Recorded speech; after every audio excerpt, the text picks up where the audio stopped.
हरे कृष्ण कृष्ण कृष्ण हरे हरे, हरे राम राम राम हरे हरे। श्रीमद् भगवत गीता यथारूप अध्याय 9 परम गुह्य ज्ञान श्लोक नंबर 27।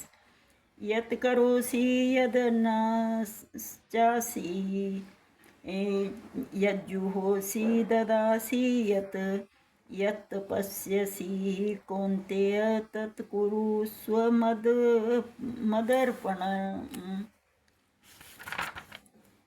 हे कुंती पुत्र, तुम जो कुछ करते हो, जो कुछ खाते हो, जो कुछ अर्पित करते हो या दान देते हो और जो भी तपस्या करते हो उसे मुझे अर्पण करते हुए करो।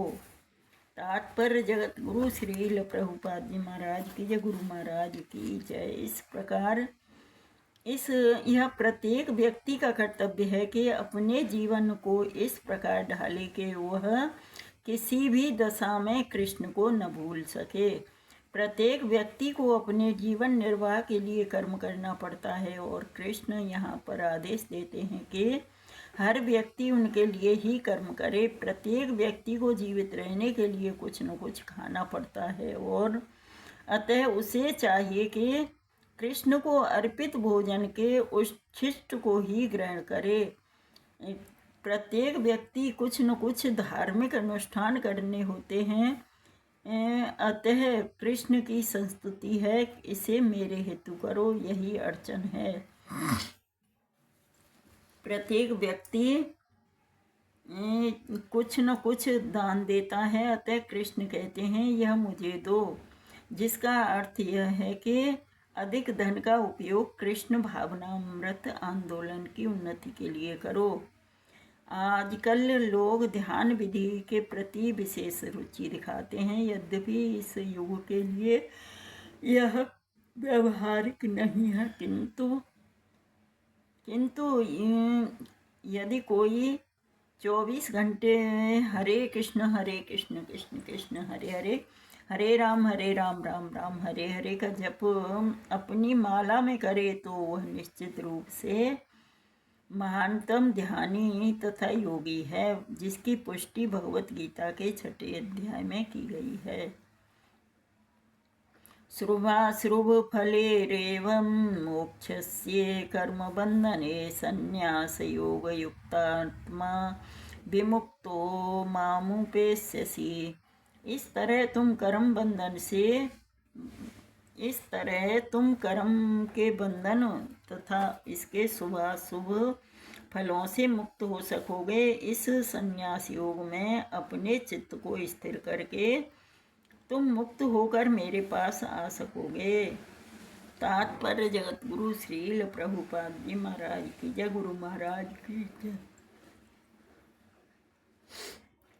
गुरु के निर्देशन में कृष्ण भावनामृत में रहकर कर्म करने को युक्त कहते हैं। पारिभाषिक शब्द युक्त वैराग्य है। श्री रूप गोस्वामी ने इसकी व्याख्या इस प्रकार की है। भक्ति रसामृत सिंधु 2.255 में अनासक्तस्य विषयान् यार्थमुपयुज्यतः निर्बन्धः कृष्ण संबंधे युक्त वैराग्यमुच्यते। श्री रूप गोस्वामी कहते हैं कि जब तक हम इस जगत में हैं तब तक हमें कर्म करना पड़ता है, हम कर्म करना बंद नहीं कर सकते। अतः यदि कर्म करके उसके फल को कृष्ण को अर्पित कर दिया जाए तो यह युक्ति वैराग्य कहलाता है। वस्तुतः संन्यास में स्थित होने पर ऐसे कर्मों से चित्त रूपी दर्पण स्वच्छ हो जाता है और कर्ता ज्यों-ज्यों क्रमशः आत्म साक्षात्कार की ओर प्रगति करता जाता है, त्यों-त्यों वह परमेश्वर के प्रति पूर्णतया समर्पित होता रहता है। अतएव अंत में वह मुक्त हो जाता है और यह मुक्ति ही भी विशिष्ट होती है। इस मुक्ति से वह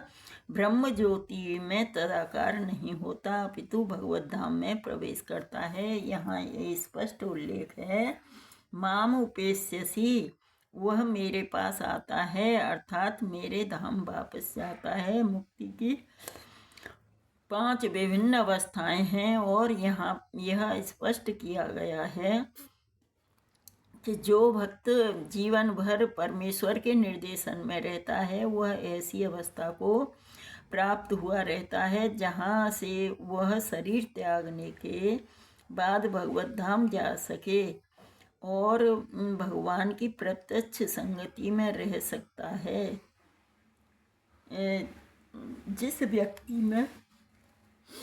जिस व्यक्ति में अपने जीवन को भगवत सेवा में रत रखने के अतिरिक्त अन्य कोई रुचि नहीं होती, वही वास्तविक सन्यासी है। ऐसा व्यक्ति भगवान की परम इच्छा पर आश्रित रहते हुए अपने को उनका नित्य दास मानता है। अतः वह जो कुछ करता है भगवान के लाभ के लिए करता है।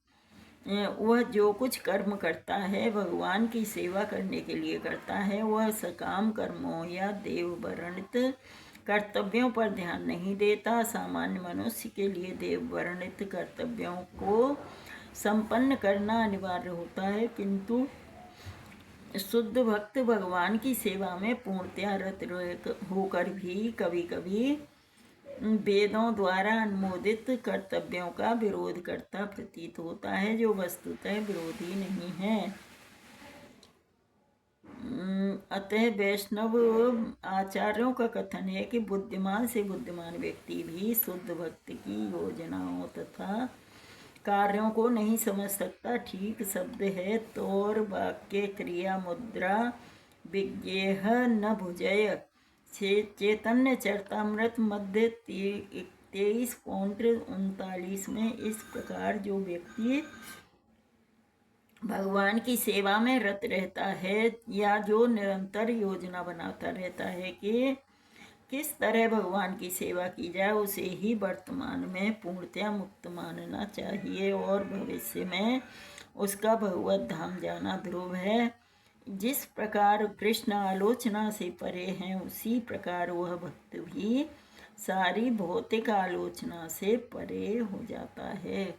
हरे कृष्ण कृष्ण कृष्ण हरे हरे, हरे राम राम राम हरे हरे। तो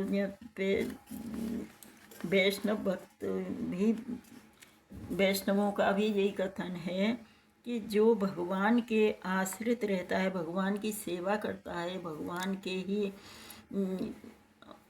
उसमें रहता है, सेंटर में रहता है, भगवान को ही सेंटर में रखता है, वह निश्चित रूप से भगवान का शुद्ध भक्त कहलाता है।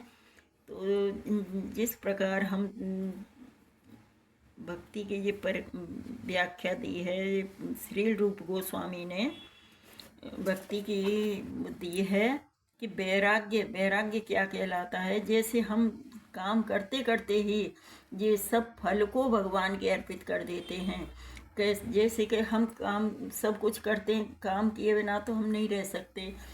तो काम करते करते हम भगवान को सेंटर में रखते हैं कि हम भगवान के लिए ही भोजन तैयार कर रहे हैं, भगवान के लिए ही वस्त्र खरीद के ला रहे हैं, तो भगवान के पहले अर्पित कर देते हैं। तो पहनने तो हम ही पहनते हैं, लेकिन पहले जो भगवान के अर्पित करके वो सामान जो आता है घर में, तो इससे भगवान प्रसन्न हो जाते हैं। यही भगवान की सेवा हो जाती है, वो यही पूजा हो जाती है। और हमें भक्त बनने में कोई ज़्यादा कठिनाई नहीं है। ये हमारी सोच है कि भक्ति में रहकर बहुत जंजाल है, जंजाल नहीं है। इसे बहुत आसानी से कर सकते हैं हम। जो काम करें, बच्चा खिलाएं तो बच्चा को कह दें कि जी भगवान के बच्चा है, इन्हें खिलाना है, भगवान के बच्चों का ये काम करना है, भगवान के बच्चों का ये काम करना है। तो घर में रहकर ही हम गृहस्थी में रहकर भी और भक्ति बड़े आराम से कर सकते हैं। तो हमारा मन शुद्ध होना चाहिए, मन हमारा भगवान के चरणों पर आश्रित रहना चाहिए। हरे कृष्णा कृष्ण कृष्ण हरे हरे, हरे राम राम राम हरे हरे। श्रीमद् भगवत गीता यथारूप की जय। हरे कृष्णा।